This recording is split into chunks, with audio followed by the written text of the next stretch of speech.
Americans are among the biggest consumers of ultra-processed foods in the world. In fact, ultra-processed foods make up more than half of an adult's diet. And get this, 2/3 of a child's diet. Talk about a wake-up call. A new CBS documentary looks at why these foods have become so common in our diets and how gaps in federal regulations are failing to keep pace. We learned something in terms of what Congress did 50 years ago. The Congress had the guts to say to the tobacco industry, very powerful people, sorry, you can't cause hundreds of thousands of people to die every year by enticing them to smoke. And as a result of that and other public health measures, by the way, we have reduced the amount of smoking in America very significantly. You see the food industry in some ways akin to big tobacco. Absolutely. Decades ago. Absolutely. And in fact, their strategies and their tactics are akin to big tobacco.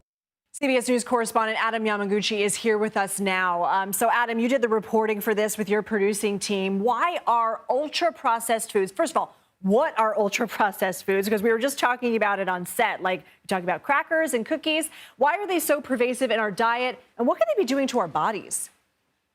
Ultra-processed foods form the vast majority of what we see in supermarkets. You go to a supermarket, the outer fringe, the perimeter of the supermarket is where you're likely going to find whole foods, and the rest of the supermarket is going to be highly processed foods. So just to give you a sense of just how pervasive they are. We eat a lot of them because they are cheap, they're everywhere, they're highly convenient, and oftentimes they just taste really, really good. And so we tend to overeat. One of the things that we're finding, studies are finding, is that it's easier to overeat ultra-processed foods because they don't have a lot of moisture or water. That's done by design to promote food safety as well as the longevity of the foods on the shelves. So your body doesn't really recognize how much it's eaten until it's eaten quite a bit of it. And the health consequences really stem from that. You overeat, you become obese. And there are a number of obesity-linked diseases. First and foremost is heart disease, which is by far the single biggest killer of Americans each year. Yeah, so I mean, how many of us have just been sitting, eating a bag of chips and not realizing how much? And also, in addition to our bodies not realizing when we're full with these foods, there's so much calorically dense and empty calories, too. So, I mean, it's just you're getting to that limit way too quickly. We show that soundbite of the comparison of processed foods to big tobacco. Is there an addictive quality to these foods? Yes, the convenience.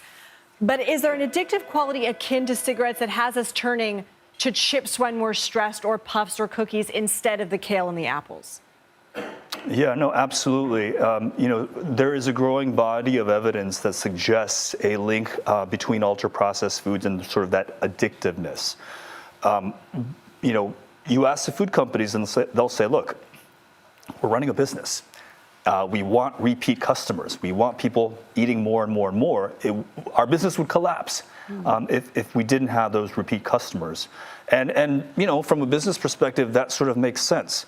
What that is ultimately doing to the health of Americans is another question. And one of the things that Bernie Sanders is doing is he's co-sponsoring legislation that would outlaw junk food advertising towards kids.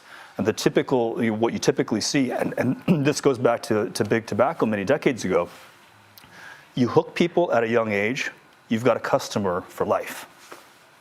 I have to be quick with you on this, but what can you tell us about federal regulations and the gap there? And also, when we talk about, you mentioned obesity, hypertension, why is this so important for our families?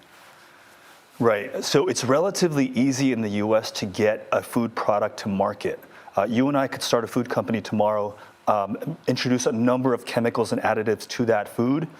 We can hire our own scientists who can say, well, these chemicals that have never been on the market, nor have they been tested, bear some resemblance to chemicals that are already on the market, so we can generally recognize this as safe. And that's how a product makes it to market. And when you talk about what this is doing to us ultimately, one of the stories that really resonated with us, we met a woman, a single mom, Crystal, in North Carolina. Her 13-year-old daughter was diagnosed pre-diabetes. She decides that she wants to change her life. She wants a long, healthy life ahead of her. So she cuts ultra-processed foods out of her diet, and within the span of a year, she loses 50 pounds. Now, the mom, Crystal, sees her daughter, wants to take up after her, and begins slowly adapting her own diet to model her daughters. And just a few days after we met and interviewed them, Mom passed of a blood clot. She had a history of diabetes in the family. She had hypertension, and ultimately, ultra-processed foods, or at least processed foods and overeating in general, may have been the cause of that. And those are the stakes that we're talking about today. So sad. Of course, our hearts go out to Crystal's family. Adam Yamaguchi, thank you for joining us on this.